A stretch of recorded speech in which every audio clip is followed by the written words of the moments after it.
ನೋಡಿ ಆದ್ಮೇಲೆ ನಮ್ಮ ಟಿ ವಿ ಎಸ್ ಫ್ಯಾಕ್ಟ್ರಿ ಪಕ್ಕದಲ್ಲಿ ನಾವು ದೊಡ್ಡ ಕನ್ಯೆ ಚಿಕ್ಕನ್ಯೆ ಕಾಟೂರು ಅಂತ ಅನ್ನೋ ಒಂದು ಜಾಗದಲ್ಲಿ ನಾವು ಕೃಷಿ ಹೊಂಡ ಮಾಡಿದ್ವಿ ಅಂತ ಹೇಳ್ಬಲ್ಲ. ನೋಡಿ ಯಾವ ಥರ ಇದೆ ನೋಡಿ ಇದು. ಇಂಥ ಸೀನನ್ನು ನೀವು ಎಲ್ಲೆಲ್ಲೋ ಹೋಗಿ ನೋಡೋ ಬದಲು ನೀವೇ ಕ್ರಿಯೇಟ್ ಮಾಡ್ಬೇಕು ಇದನ್ನೆಲ್ಲ. ನೋಡಿ ಎಷ್ಟು ಅದ್ಭುತವಾಗಿದೆ. ಇಷ್ಟಿದ್ರೆ ನೀವು ಯಾವುದೇ ಅದಕ್ಕೆ ಆಹಾರ ಹಾಕುವಂಥ ಅವಶ್ಯಕತೆಯೂ ಇರೋದಿಲ್ಲ. ನೋಡಿ ಎಷ್ಟು ಕ್ಲೀನಾಗಿ ಎಂಜಾಯ್ ಮಾಡ್ತಾರೆ ಅಂತೇಳಿ. ಈ ಮಧ್ಯದಲ್ಲಿ ನಿಮಗೆ ಇದು ಒಂದು ಪ್ಲೇಸ್ ಬಿಡದೆ ಹೋಗಿದ್ರೆ ಇದು ಇಷ್ಟು ರಮಣೀಯವಾಗಿ ನೋಡೋಕೆ ಸಿಗ್ತಿರ್ಲಿಲ್ಲ ನಿಮಗೆ. ಅಲ್ಲೊಂದು ಮಧ್ಯದಲ್ಲಿ ಆ ಪ್ಯಾಸೇಜ್ ನಾವು ಬಿಟ್ಟಿರೋದ್ರಿಂದ, ಸುಳಿ ಬಿಟ್ಟಿರೋದ್ರಿಂದ ನೋಡಿ ಅವಂಗೆಲ್ಲ ಹಿಂಗೆ ಗ್ರೌಂಡ್ ಹಾಕೊಂಡು ಬರ್ತವೆ. ಅವಕ್ಕೊಂಥರ ಖುಷಿ. ಈಗ ನೋಡಿ ಅವಕ್ಕೆ ಇವು ಮರೆ ಆಗ್ತವೆ, ಇವಕ್ಕೆ ಅವು ಮರೆ ಆಗ್ತವೆ. ಅವನ್ನ ಹುಡ್ಕೊಂಡು ಇವು ಬರ್ತವೆ, ಇವನ್ನ ಹುಡ್ಕೊಂಡು ಅವು ಬರ್ತವೆ. ಎಲ್ಲ ಫುಲ್ಲು ಓಪನ್ ಆಗಿಬಿಟ್ಟಿದ್ರೆ ಅವಕ್ಕೆ ಅದು ಅಷ್ಟು ಒಂದು ಹಿತ ಅನಿಸ್ತಿರ್ಲಿಲ್ಲ. ನೋಡಿ ಭಾಳ ಚೆನ್ನಾಗಿದೆ. ನಾವು ಏನನ್ನ ನೆನೆಸ್ಕೋತೀವಿ ಅದನ್ನ ಮಾಲೀಕರು ಮಾಡ್ಕೊಂಡು ಹೋಗ್ತಾ ಇದ್ದಾರಲ್ವ, ಅದೇ ನಮ್ಮ ಕಲ್ಪನೆ. ನಾವೇ ಮಾಡಬೇಕು ಅಂತೇನಿರಲ್ಲ. ಎಲ್ಲ ಯಾರೋ ಒಬ್ರು ಅದನ್ನ ಮಾಡ್ತಾ ಇದ್ದಾಗ ನಾವು ಅದನ್ನ ನೋಡಿ ಖುಷಿ ಪಡಬೇಕು. ಇಷ್ಟು ಇದ್ರೆ ಅದ್ರದ್ದು ಎಲ್ಲ ಅದಕ್ಕೆ ನಾವು ಎಕ್ಸ್ಟ್ರಾ ಫುಡ್ ಹಾಕುವಂಥ ಅವಶ್ಯಕತೆಯೂ ಇರಲ್ಲ. ಯಾಕೆಂತಂದರೆ ಕೊಕ್ಕರೆಗೆ ಒಳಗಡೆ ಸಿಕ್ಕುವಂಥದ್ದು ಬೇರೆ ಬೇರೆ ಕೀಟಗಳನ್ನ ನಾವು ತಿನ್ಕೊಂಡು ಆಹಾರ ಮಾಡ್ಕೊಳ್ತವೆ. ಅವು ಹಾಕಿದ ಇಚ್ಚಿಕೆ ಏನಾಗ್ತವೆ ಅಂದರೆ ಮೀನಿಗೆ ಆಹಾರ ಆಗ್ತದೆ. ನೀವು ಕೆಲವ್ರು ಕೇಳ್ಬೋದು, ಏನು ಮೀನನ್ನ ತಿನ್ಬೋದಿಲ್ವ ಅದು ಅಂತ. ತಿಂದರೆ ಏನು ತಿಂತದೆ, 1-2 ತಿನ್ಬೋದು ಅಷ್ಟೇ. ಇವಾಗ ಏನಾಗ್ತದೆ, ಈಗ ಒಂದು 10,000 ಮೀನು ಬಿಟ್ಟರೆ ಅವೆಲ್ಲ ದೊಡ್ಡದಾಗೋವ್ರಿಗೆ ನಮಗೊಂದು 100-150 ಮೀನು ಖಾಲಿ ಆಗ್ಬೋದು. ನೋಡಿ ಭಾಳ ಅದ್ಭುತವಾಗಿ ಬಂದಿದೆ. ಈಗ ಈ ಕಡೆಯಿಂದ ಮರೆ ಆದಾಗ ಏನು ಮಾಡ್ತದೆ ಅಂದರೆ ಅವು ಇಲ್ಲಿರೋನ ಹುಡುಕ್ತವೆ. ನೋಡಿ ಇಲ್ಲಿರೋ ಆ ಕಡೆ ಕಾಣೋದಿಲ್ಲಲ್ಲ, ಅವು ಇವನು ಹುಡ್ಕೊಂಡು ಈಗ ಬರ್ತವೆ. ಅದೊಂಥರ ನೋಡೋಕೆ ತುಂಬ ಒಂದು ರಮಣೀಯವಾಗಿ. ಈಗ ನಾವು ಚಿಕ್ಕ ಮಕ್ಕಳಾಗಿದ್ದಾಗ ಸುತ್ತ ಎಲ್ಲಾನು ಕೂರಿಸ್ಬಿಟ್ಟು ಹಿಂದ್ಗಡೆ ಒಂದು ಟವಲು ಬಟ್ಟೆ ಹಾಕ್ಬಿಟ್ಟು ಹುಡ್ಕೊಂಡು ಓಡಾಡ್ತಿದ್ವಲ್ಲ, ಆ ರೀತಿಯ ಒಂದು ಇದು ನಾವು ಮಾಡಿದ್ವಿ. ಅದೆಲ್ಲ ಆ ಟೈಮಲ್ಲಿ ಇದೆಲ್ಲ ಆಗಬೇಕು ಅಂತ ಯೋಚನೆ ಮಾಡಿಕೊಂಡೇ ಈ ಮಧ್ಯದಲ್ಲಿ ರೌಂಡ್ನ ಬಿಟ್ಟಿದ್ದು. ಈ ರೌಂಡ್ ಬಿಡೋಕ್ಕೆ ಮೂಲ ಕಾರಣ ಅದು. ಮತ್ತು ಎರಡನೇದು, ನಾವೀಗ ಅಲ್ಲೇ ಮೇಲ್ಗಡೆ ಒಂದು ಹಟ್ಟು ಕಟ್ಕೊಂಡ್ರೆ ಅವು ರಾತ್ರಿ ಹೊತ್ತಿನಲ್ಲಿ ಅಲ್ಲೇ ಉಳ್ಕೊಳ್ತವೆ. ಮತ್ತು ಅಲ್ಲೇ ಮೊಟ್ಟೆ ಹಾಕೋಕೆ ಒಂದು ಅವಕಾಶ ಆಗ್ತದೆ. ಮತ್ತು ಅವಕ್ಕೆ ಸ್ವಲ್ಪ ಚಳಿ ಆದಾಗ ನೀರಿಗೆ ಮೇಲೆ ದಡ ಕೂತ್ಕೊಂಡು ಸ್ವಲ್ಪ ಬಿಸಿ ಮಾಡ್ಕೊಳ್ತವೆ. ಆಮೇಲೆ ಪುನಃ ಶೆಕೆ ಆದಾಗ ಒಳಗಡೆ ಬರ್ತವೆ. ಈಗ ಬೇರೆ ಪಕ್ಕದಲ್ಲಿ ಇಲ್ಲಿ ಮಾಡಿದಾಗ ಏನಾಗ್ತದೆ, ಅವಕ್ಕೆ ಬೇರೆ ಶತ್ರುಗಳದ್ದು ಭಯ ಇರ್ತದೆ. ಈಗ ಅಲ್ಲೇ ಬಂದು ಆರಿಸ್ಕೊಳ್ಳೋದು ಮತ್ತು ಕೂತ್ಕೊಳ್ಳೋದು ಮಾಡಿದಾಗ ಒಂಥರ ಧೈರ್ಯವಾಗಿ ಇರ್ತದೆ. ಭಾಳ ಚೆನ್ನಾಗಿದೆ. ಹಾಗೆ ಒಳಗಡೆ ಮೀನು ಹೇಗಿದೆ ಅಂತ ನೋಡ್ಕೊಂಡು ಬರುವ ಬನ್ನಿ. ಮೀನು ಬಿಟ್ಟು ಎಷ್ಟು ಟೈಮ್ ಆಯ್ತಪ್ಪ? ಮೀನು 4 ತಿಂಗಳಾಗಿದೆ. ನೋಡಿ 4 ತಿಂಗಳು ಮೀನು. ಈ ಮೀನುಗಳದ್ದು ಹೇಗೆ ಅಂತ ಹೇಳಿದ್ರೆ, ನಾವು ಒಂದ್ಸರಿ ಯಾವ ಟೈಮ್ಗೆ ಹಾಕ್ತೀವಿ. ನೀವು ಬೆಳಿಗ್ಗೆ 11 ಗಂಟೆಗೆ ಹಾಕೋ ಅಭ್ಯಾಸ ಇಟ್ಕೊಂಡ್ರೆ 11 ಗಂಟೆಗೆ, ನೀವು ಮಧ್ಯಾಹ್ನ 1 ಗಂಟೆಗೆ ಹಾಕಿದ್ರೆ 1 ಗಂಟೆಗೆ, ಬೆಳಿಗ್ಗೆ 5 ಗಂಟೆಗೆ ಹಾಕಿದ್ರೆ 5 ಗಂಟೆಗೆ. ಆ ಟೈಮ್ನ ಮೀನುಗಳು ಭಾಳ ಚೆನ್ನಾಗಿ ಪಿಕಪ್ ಮಾಡ್ತವೆ. ನಾವೆಲ್ಲ ಹೋಗ್ಬಿಟ್ಟು ರಾಮನಾಥ್ಪುರದಲ್ಲಿ ಕಾವೇರಿ ನದಿಯಲ್ಲಿ ಮೀನಿಗೆ ಹಾಕಿ ಕಡಲೆಕಾಯಿ ಮತ್ತು ಇದೆಲ್ಲ ಹಾಕ್ತೀವಿ ಅಂತ ಹೇಳ್ತೀವಿ. ಅದ್ರ ಬದಲು ನೀವೇ ನಿಮ್ದೊಂದು ಕೆರೆ ಸೃಷ್ಟಿ ಮಾಡ್ಕೊಂಡು ಈ ಥರ ಹಾಕಿದ್ರೆ ಮೀನಿಗೆ ನೋಡಿ ರಾಮನಾಥ್ಪುರದಲ್ಲಿ ಈಗ ಕೆರೆಯ ನೋಡಿದ ಒಂದು ಅನುಭವ ಆಗ್ತಲ್ವ. 4 ತಿಂಗಳಲ್ಲಿ ಇದು ತಿಲಾಪಿಯ ಬೆಳವಣಿಗೆ ಹೇಗಿದೆ ನೋಡಿ. ತಿಲಾಪಿಯ ಬೆಳವಣಿಗೆ ಭಾಳ ಬೇಗ ಬೆಳವಣಿಗೆ ಆಗ್ತದೆ. ಮತ್ತು ಎರಡನೇದು, ಇದು ತಿನ್ನಲಿಕ್ಕೆ ತುಂಬ ಟೇಸ್ಟ್ ಆಗಿರುತ್ತೆ. ಮತ್ತು ಇವತ್ತು ಮಾರ್ಕೆಟಲ್ಲಿ ಹೆಚ್ಚು ಬೇಡಿಕೆ ಇರುವಂಥ ಮೀನು. ಮತ್ತು ಇದೊಂದು ವಿಶೇಷ ಏನಪ್ಪ ಅಂದರೆ, ನೀವು ತಂದು ಒಂದು ಸಲ ಬಿಟ್ಬಿಟ್ರೆ ಅದೇ ಸಂತಾನೋತ್ಪತ್ತಿ ಮಾಡಿ ಬೇಕಾದ ಮರಿಗಳು ಇಲ್ಲೇ ಸೃಷ್ಟಿ ಆಗ್ತಾ ಇರ್ತವೆ. ಅದರಿಂದ ನೀವು ಮೀನಿನಲ್ಲಿ ಮಾಡೋದಾದರೆ ತಿಲಾಪಿ ತುಂಬ ಅದ್ಭುತವಾದ ಒಂದು ತಳಿ. ಒಂದು ಸರಿ ತಂದು ಬಿಟ್ಬಿಟ್ರೆ ಸಾಕು, ನೀವು ಪುನಃ ಹೊಸದಾಗಿ ತಂದಿರಬೇಕು ಅಂತ ಏನೋ ಅವಶ್ಯಕತೆ ಇರಲ್ಲ. ನೋಡಿ ಭಾಳ ಚೆನ್ನಾಗಿ ಹತ್ತಿರದಲ್ಲಿ ಸಿಗ್ತವೆ. ತುಂಬ ಜನ ಪೂರ್ವಿಕರು ಹೇಳ್ತಾರೆ, ನಮಗೆ ಗ್ರಹಗತಿಯ ದೋಷ ಸರಿಯಾಗಬೇಕಂದ್ರೆ ನಾವು ಹಸುಗಳಿಗೆ ಹುಲ್ಲು ಹಾಕಿ ಅಂತ ಹೇಳ್ತಾರೆ. ಆಮೇಲೆ ನೀವು ಸಂಪಾದನೆ ಮಾಡಿದಲ್ಲಿ ಉಳಿಬೇಕಂದ್ರೆ ಇರುವೆಗೆ ಮೇವು ಹಾಕಿ ಅಂತಾರೆ. ಆಮೇಲೆ ನಮ್ಮ ಪೂರ್ವಿಕರು ಯಾವುದೋ ಕಾರಣದಿಂದ ಆಸ್ತಿ ಕಳ್ಕೊಂಡಿದ್ರೆ ಆಸ್ತಿ ವಾಪಸ್ ಬರಬೇಕಾದ್ರೆ ನೀವು ಮೀನಿಗೆ ಫೀಡ್ ಮಾಡಿ ಅಂತಾರೆ. ಅದು ನಮ್ಮ ಸ್ವ ಅನುಭವದಲ್ಲೂ ನಾವು ಅದನ್ನು ಯಶಸ್ವಿಯಾಗಿದ್ದೀವಿ. ನೀವು ಬೇಕಾದರೆ ಇದನ್ನ ಪ್ರಯತ್ನ ಪಡ್ಬೋದು.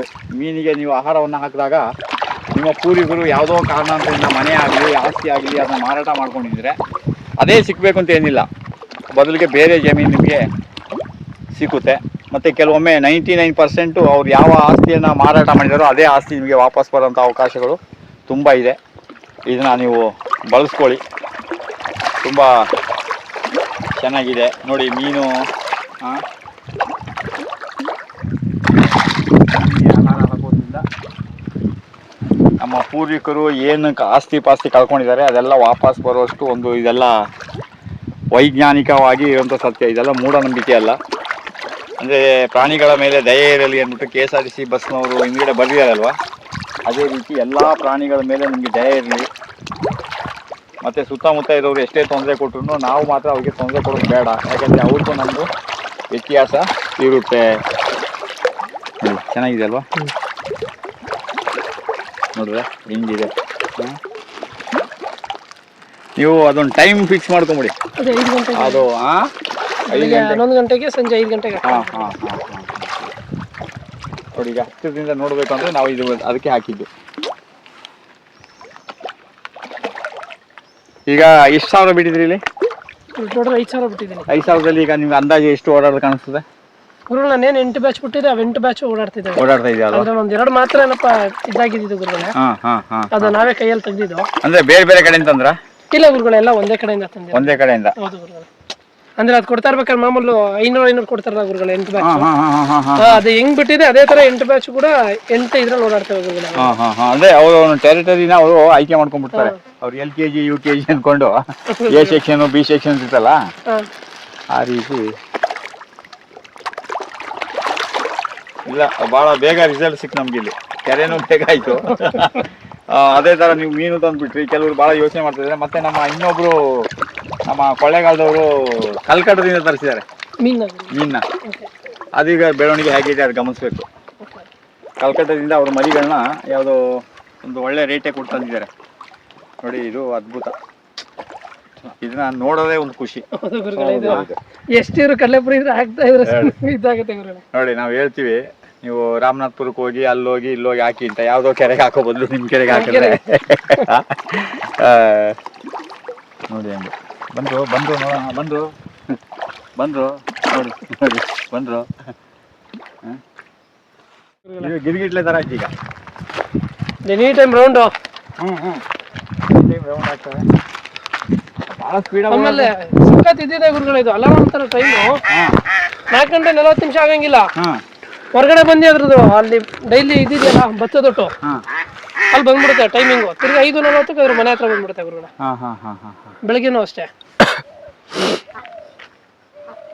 ಅದೇ ಇದನ್ನ ಬಿಡಿ. ಇಲ್ಲಿ ಇಚ್ಚಿಗೆ ಸಾಕು, ಒಳ್ಳೆ ಇಚ್ಚಿಗೆ ಇದೆ.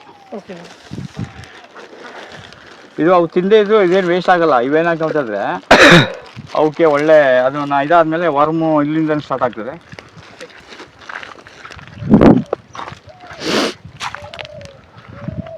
ತುಂಬ ಹತ್ತಿರದಲ್ಲಿ ನೋಡ್ಬೇಕಂದ್ರೆ ಈ ತರ ಮಾಡ್ಕೋಬೇಕು ನಾವು. ಇದೆಯಾ ಕಾಣ್ತಾ ಇಲ್ವಾ? ಇದೇ ಗುರುಗಳೇ ಕಾಣ್ತಾ. ಸ್ವಲ್ಪ ಮೇವು ಹಾಕಿ ಅಭ್ಯಾಸ ಮಾಡಿ ನೋಡೋಣ. ಅದು ನಾನು ಇನ್ನೊಂದು 2-3 ಜನ ಹತ್ರ ಕೇಳಿದೆ, ತಳಿ ಇದು HD ಕೋಟೆಲಿ ಯಾಕೋ ತಳಿ ಸರಿ ಇಲ್ಲ ಅಂತ ಹೇಳಿದ್ರು ಗುರುಗಳೇ. ಮತ್ತೆ ಅದೆಲ್ಲ ಶಿವಮೊಗ್ಗದಿಂದ ಅದು? ಇಲ್ಲ ಗುರುಗಳೇ, ಅದು ಶಿವಮೊಗ್ಗಕ್ಕೆ ಹೋಗಿದೆ. ಇಲ್ಲೂ ಅದೇ ರೇಟಲ್ಲಿ ಇದು ಸಿಗ್ತಲ್ಲ ಅಂದ್ಬಿಟ್ಟು ತಳಿ 2 ಒಂದೇ ತರ. ಕೋಟೆಯಲ್ಲಿ ಡಿಪಾರ್ಟ್ಮೆಂಟ್ ಅಲ್ಲ ಇದು? ತಿಲಾಪಿ ಬಂದು ಡಿಪಾರ್ಟ್ಮೆಂಟಲ್ಲಿ ತಗೊಂಡೆ ಗುರುಗಳೇ.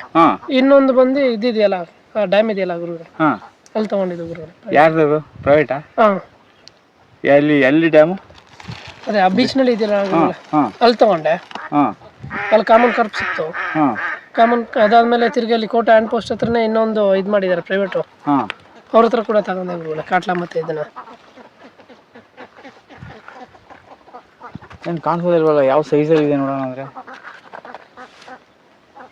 ಅಂದರೆ ಇವು ₹1-2 ಜಾಸ್ತಿ ಆದ್ರೂ ಪರವಾಗಿಲ್ಲ.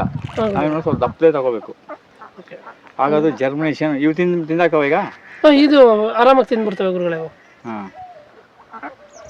ಎರಡು ಒಂದೇ ನೋಡಿದ್ರೆ ಅಷ್ಟೇ. ಇಲ್ಲಿ ಎಷ್ಟು ಹಾಕಿದ್ರು ಅದೇ ಒಂದೇ ನಿಮಿಷಕ್ಕೆ ಗುರುಗಳೇ.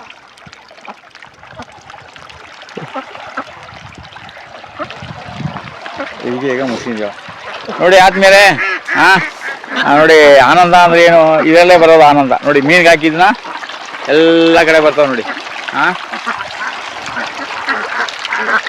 ಆಮೇಲೆ ಬಾತುಕೋಳಿಗೆ ಹಾಕಿ ಮೇವು ಹಾಕಿದ್ರೆ ಏನು ಲಾಭ ಅಂತ ನೀವು ಕೇಳ್ಬೋದು. ಅದು ದಪ್ಪ ಆಗ್ತದೆ, ಆಗ ಮೊಟ್ಟೆ ಬರ್ತದೆ, ಅದು ಲಾಭ. ಕೆಲವರು ಕಮೆಂಟ್ ಮಾಡೋರು ಮಾಡ್ತಾರೆ ಆ ಥರ.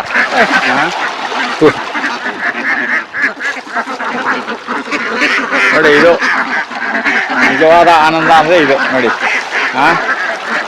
ನೋಡಿ, ನೀವು ಹೇಳ್ತೀರಿ ನಮ್ಮ ಮನೆಗೆ ಬಂದಿದ್ರು 4 ಜನ ನೆಂಟರು ಊಟ ಹಾಕಿದ್ರು ಅಂತ. ನೋಡಿ, ಇದು ನಿಜವಾದ ಸೇವೆ ಅಂದರೆ ಇದು. ಮುಸ್ಕಿನ ಜೋಳ ಅದೆಲ್ಲ ಹಾಕೊಂಡು ನೀವು ತೇಲ್ತಲ್ಲ ಅದು. ಮುಸ್ಕಿನ ಜೋಳ ಹಿಂಡಿ ಬರುತ್ತಲ್ಲ.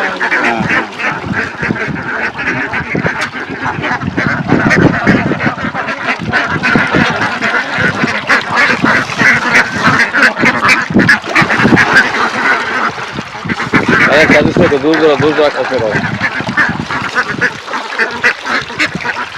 ದೂರ ಕಲಿಸಿದಾಗ ನೋಡಿ ಇದು ಆನಂದ. ನೋಡಿ ಎಷ್ಟು ತಿಂಗಳು ಮರಿಗೆ? ಈಗ 25ನೇ ತಾರೀಕು ಅಂದ್ರೆ ಒಂದು ತಿಂಗಳು. ತರವಾಗ ಎಷ್ಟು ತಿಂಗಳು ಮರಿ ಇದು? ತಂದಿದೆ ಒಂದೇ ತಿಂಗಳು ಮರಿ, 2 ತಿಂಗಳಾಗುತ್ತೆ. 1 ತಿಂಗಳು ಮರಿ, ಇದು 2ನೇ ತಿಂಗಳು ಈಗ. 2 ತಿಂಗಳಾದ್ರೆ ನೋಡಿ ಇನ್ನೊಂದು ತಿಂಗಳಲ್ಲಿ ಇದೆಲ್ಲ ಮೊಟ್ಟೆ ಆಗ್ತವೆ. ಅವಾಗ ಒಂದ್ಸಲ ನಿಮ್ಗೆ ವಿಡಿಯೋ ಮಾಡಿ ತೋರಿಸ್ತೀನಿ. ನಮಸ್ತೆ. ನೋಡಿ ರನ್ನಿಂಗ್ ರೇಸ್ ಬಿಟ್ಟಿದ್ದೀವಿ. ಈಗ ಸ್ಟಾರ್ಟ್ ಆಗ್ತದೆ. ಈಗ 18 ವರ್ಷದ ಮೇಲ್ಪಟ್ಟವ್ರಿಗೆ ನೋಡಿ, 18 ವರ್ಷದ ಮೇಲ್ಪಟ್ಟವ್ರಿಗೆ ಸ್ಪರ್ಧೆ. ನೋಡಿ ಹೆಂಗ್ ಓಡ್ತಾ ಇದೆ ನೋಡಿ.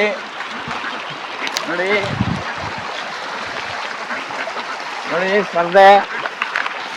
ಇನ್ನೇನು ಇನ್ನೊಂದು 2 ನಿಮಿಷದಲ್ಲಿ ದಳ ಸೇರಿಬಿಡ್ತದೆ. ಬಂದ್ರು ನೋಡಿ ಬಂದ್ಬಿಟ್ರು. ಏನು ಯಾರು ಅಂತ ಹೇಳೋದು? ನಿಮಗೆ 3ನೇ ಅಂಪೈರ್ ಹೇಳ್ತಾರೆ ಯಾರು ಫಸ್ಟ್ ಅಂತ. ನೋಡಿ ಯಾವ ಮುಟ್ಬಿಟ್ರು.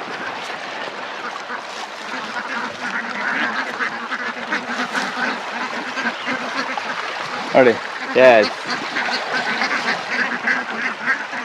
ಈ ಮಜಾನೇ ಬೇರೆ. 1000 ಇದು ಸಾಕು 3 ತಿಂಗಳು.